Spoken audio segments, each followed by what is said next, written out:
दोस्तों सादर नमस्कार। मैं आपको आज महाभारत जो महाकाव्य है इसके बारे में आपको कुछ बताऊंगा, कुछ महत्वपूर्ण बातें। देखिए, हिंदू धर्म में दो धार्मिक ग्रंथ हैं, एक रामायण और दूसरा महाभारत।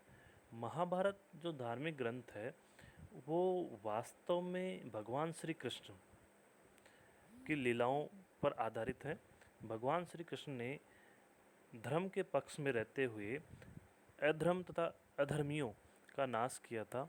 महाभारत में मुख्य रूप से कौरवों तथा पांडवों के मध्य के युद्ध का वर्णन है और कौरवों ने पांडवों पर जो अत्याचार किए तथा जिस भी पात्र ने जो अधर्म की नीति अपनाई, उस अधर्म की नीति के अनुसार उसे भगवान श्री कृष्ण ने सजा दी तथा जो धर्म के मार्ग पर जुड़ा रहा उसे भगवान श्री कृष्ण ने न्याय दिया।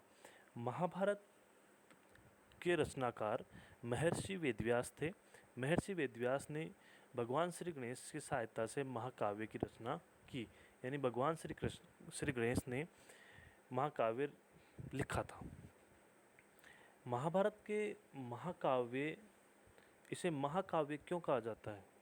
क्योंकि यह बहुत ही महान और विशाल महाकाव्य है।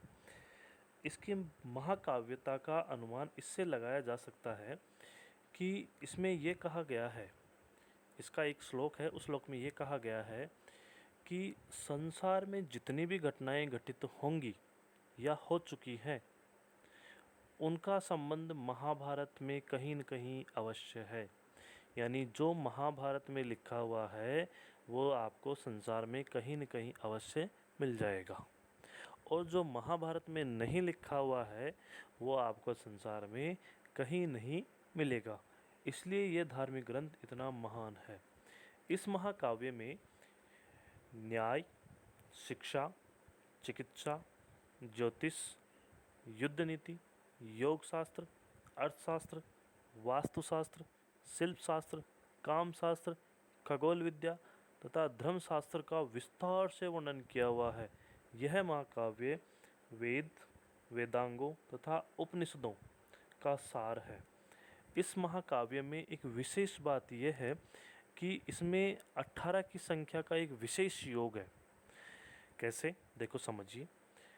कौरव और पांडवों के मध्य जो युद्ध हुआ महाभारत का, वह 18 दिन तक हुआ। दूसरा, दोनों ही पक्षों की सेनाओं की कुल सम्मिलित संख्या 18 अक्षौणी सेना थी।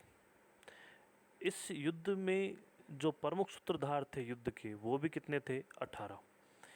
महाभारत की प्रबंध योजना में संपूर्ण ग्रंथ को 18 पर्वों में विभाजित किया गया है। यानी कि महाभारत है उसके कुल 18 भाग हैं, और महाभारत में जो भगवान श्री कृष्ण ने श्रीमद् भगवत गीता के उपदेश दिए थे अर्जुन को, उसके भी 18 अध्याय हैं। इसलिए महाभारत में 18 संख्या का क्या है? एक विशेष योग है। तो ये थी महाभारत की एक छोटी सी जानकारी। दोस्तों, अगर आपको ये जानकारी अच्छी लगी हो तो कृपया लाइक और शेयर कीजिए। मैं आपको आगे महाभारत के प्रत्येक पात्र तथा उसकी जीवनी के बारे में बताऊंगा तथा उसके किए गए कार्यों, उचित और अनुचित कार्यों के बारे में भी आपको बताऊंगा तथा संपूर्ण महाभारत की कथा भी आपको सुनाऊंगा इस चैनल के माध्यम से। धन्यवाद।